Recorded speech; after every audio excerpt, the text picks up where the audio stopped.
saudara-saudari, selamat pagi. Mari kita setiakan hati kita untuk mendekati Tuhan Allah. Puji Allah kita. Hari ini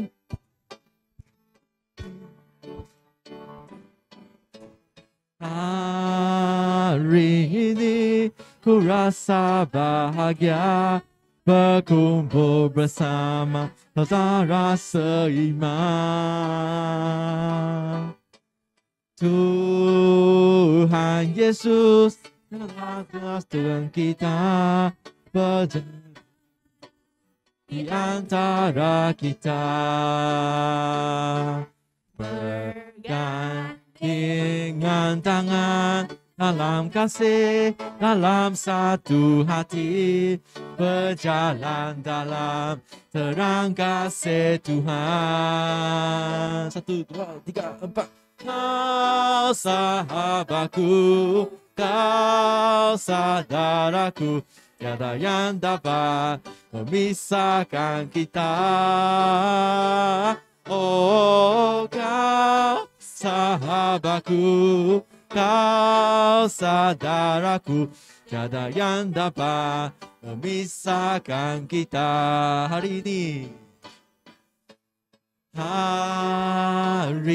ini ku rasa bahagia berkumpul bersama saudara seiman. Tuhan Yesus telah satukan kita tanpa berbeda di antara kita. Bergandengan tangan dalam kasih, dalam satu hati, berjalan dalam terang kasih Tuhan. Kau sahabatku, kau saudaraku, tiada yang dapat memisahkan kita. Oh, kau sahabatku, kau saudaraku, tiada yang dapat memisahkan kita. Kau sahabatku, kau sahabatku, kau saudaraku, tiada yang dapat memisahkan kita. Oh, kau sahabatku, kau saudaraku, tiada yang dapat memisahkan kita. Tiada yang dapat, tiada yang dapat memisahkan kita. Saudara-saudari, mari duduk. Ya, hari ini kita rasa bahagia kerana mukjizat itu nyata.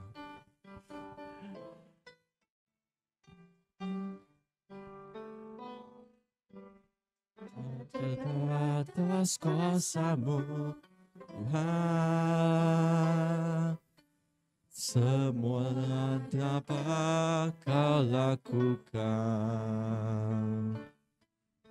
Apa yang kelihatan mustahil bagiku, itu sangat mungkin bagimu.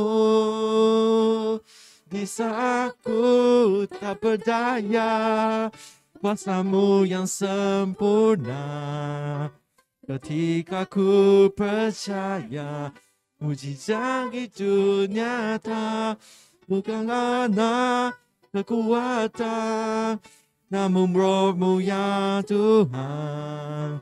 Ketika ku berdoa, mujizat itu nyata. Tak terbatas kuasa-Mu Tuhan, semua dapat Kau lakukan. Apa yang kelihatan mustahil bagiku, itu sangat mungkin bagimu. Di saat aku tak berdaya, kuasamu yang sempurna.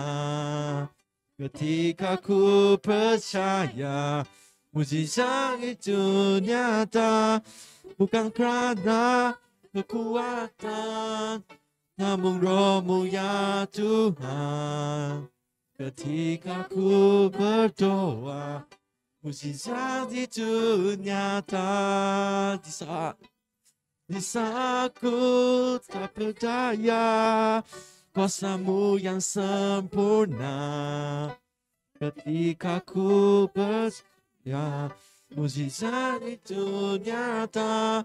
Bukan ada kekuatan, namun Roh-Mu ya Tuhan. Ketika ku berdoa, mujizat itu nyata. Ketika ku berdoa, mujizat itu nyata.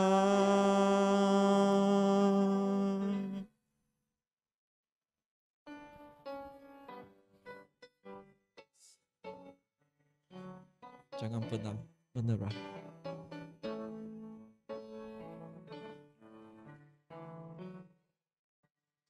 Tak pernah janji langit selalu biru, tetapi Dia berjanji selalu menyertai. Tuhan tak pernah janji jalan selalu rata, tetapi Dia berjanji berikan kekuatan. Jangan pernah menyerah, jangan berputus asa. Mujizat Tuhan ada, tahap bukti menerba. Jangan pernah menyerah, jangan berputus asa. Mujizat Tuhan ada bagi yang setia dan percaya. Tuhan tak pernah janji, Tuhan tak pernah janji langit selalu biru, tetapi Dia berjanji selalu menyertai.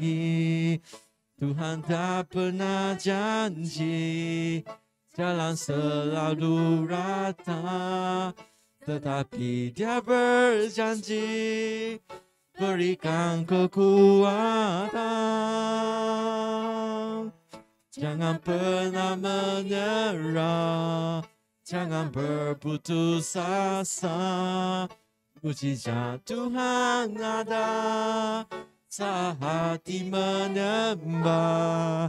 Jangan pernah menyerah, jangan berputus asa.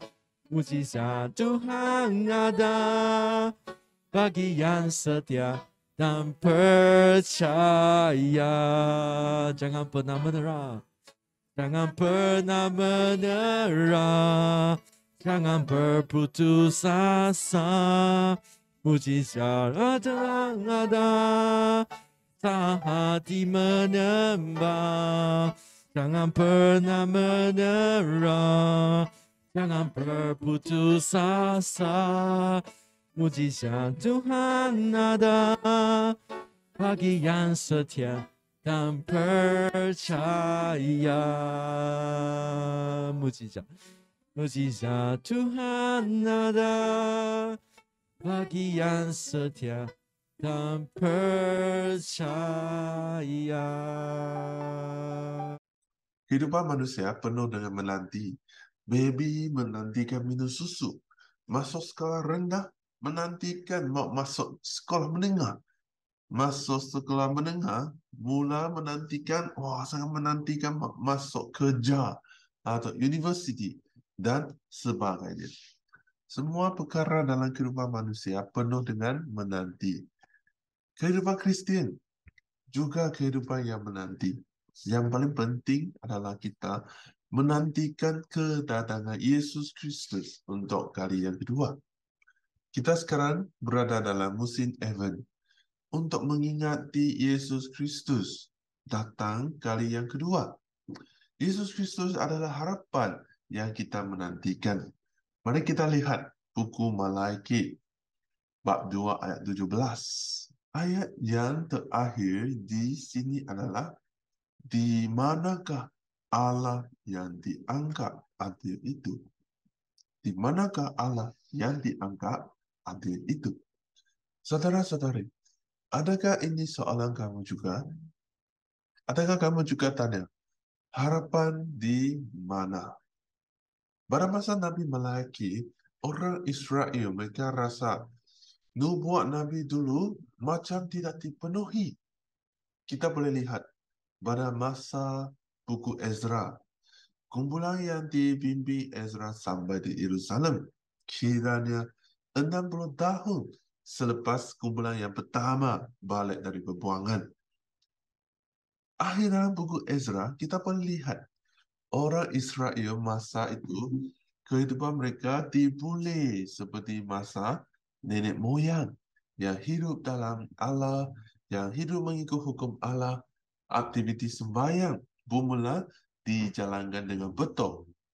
Tapi sampai ke buku Maleakhi sini, bab 1, bab 2, sudah memberitahu kita bahawa selepas 100 tahun mereka balik dari pembuangan, orang Israel sama saja seperti nenek moyang mereka. Pusing balik ke dalam dosa dan membawa ketidakadilan, kemiskinan, dan keburukan. Sampai ke masa yang bab 2 tadi kan, mereka rasa Tuhan Allah macam tidak akan menunaikan janjinya terhadap Israel. Mana Tuhan Allah akan kembali ke Yerusalem, adapun negara mereka akan dibangkit sekali lagi. Hasilnya ayat ini yang kita baca tadi. Di manakah Allah yang dianggap adil itu? Soalan ini sebenarnya sedang mengesyaki kesedaran Tuhan Allah di kalangan mereka. Saudara-saudari, adakah ini soalan kamu juga? Adakah kamu rasa dalam Alkitab Tuhan Allah memberi saya harapan, tapi rasanya tidak ada? Saya masih dalam kesusahan, dunia masih lagi dalam kesusahan. Kamu lihat ayat 17. Mereka menjemukan Tuhan Allah. Ayat tadi ya. Menjemukan Tuhan Allah dengan kata-kata mereka. Tapi, adakah Tuhan Allah dijemukan? Adakah Tuhan Allah tidak suka kita punya doa kah, kita punya perasaan kah, ada masalah kita? Tidak. Mungkin kita kadang-kadang berasa kecewa. Mungkin kita boleh, adakah kita boleh sambil kecewa dan sambil mempercayai?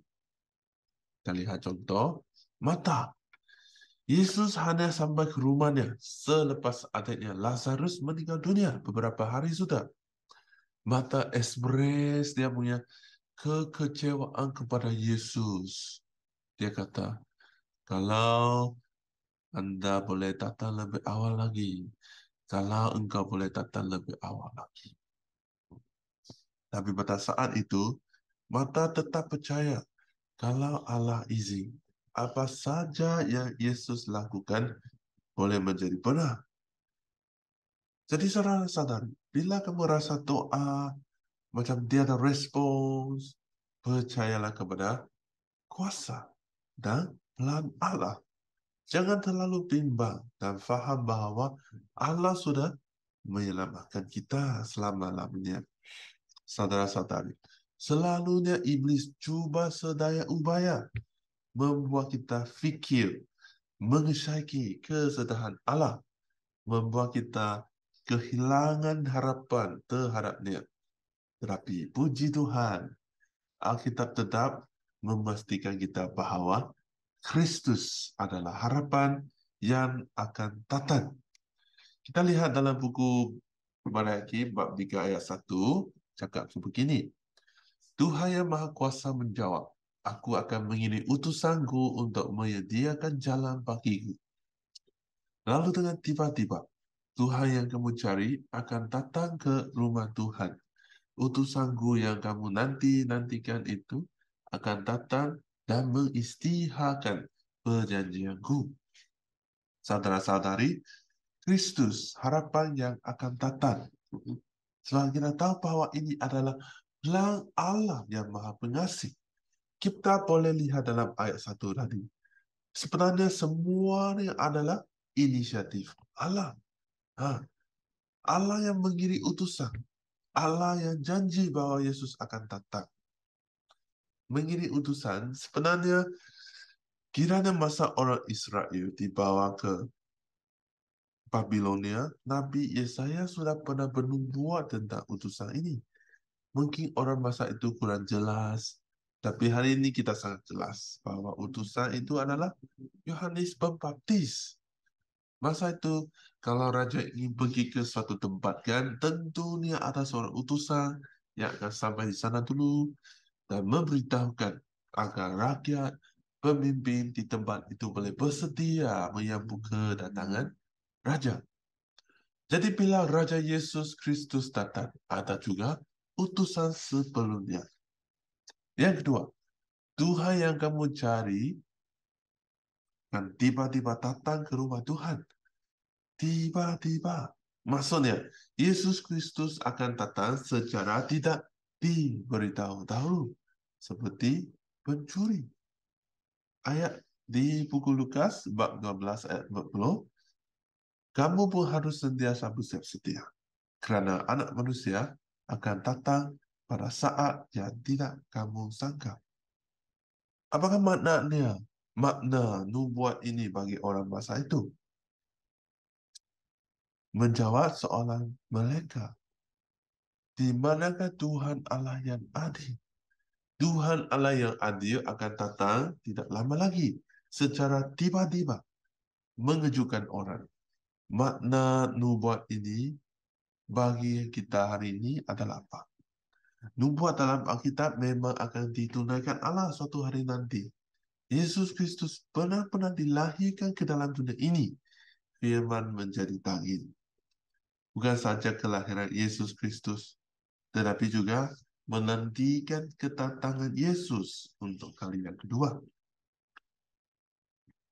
Kita dapat menunggu dengan penuh harapan, sebab bila kita baca tentang janji-janji Allah dalam Alkitab, kita semakin bersukacita dan beriman. Saya masih ingat dulu, bila pergi melancong, guna kereta, sipu kucing, kucing sipu, saya paling suka lihat penataan jalan. Selalu cari, tengok penataan jalan. Bila nombor itu semakin kecil, maksudnya apa? Semakin dekat. Asyik cari pemandangan jalan itu. Menantikan sampai ke tempat destinasi. Hari ini saudara-saudara, adakah kamu menantikan kedatangan Yesus untuk kali yang kedua?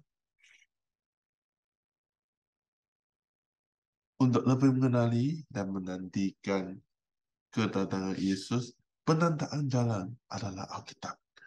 Mestilah kita lebih memahami Alkitab lagi, lebih dalam lagi, lebih fokus mendengar khotbah lagi.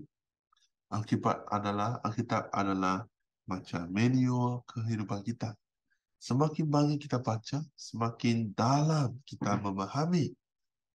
Dan mestilah kita mengambil masa untuk merenung dan mendekati Allah setiap hari.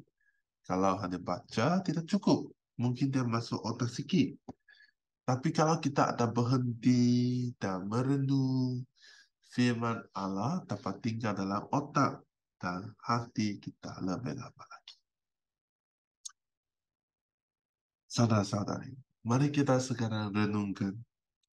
Sama ada kita ada harapan dalam Allah. Kalau dunia ini hari ini tiba-tiba dimusnahkan dan kita diangkat, kamu rasa adakah kamu diangkat juga? Mari kita berdoa untuk keyakinan kita sendiri untuk masuk ke dalam syurga. Mohon Tuhan Allah membantu kita, teruslah berpegang teguh kepadanya.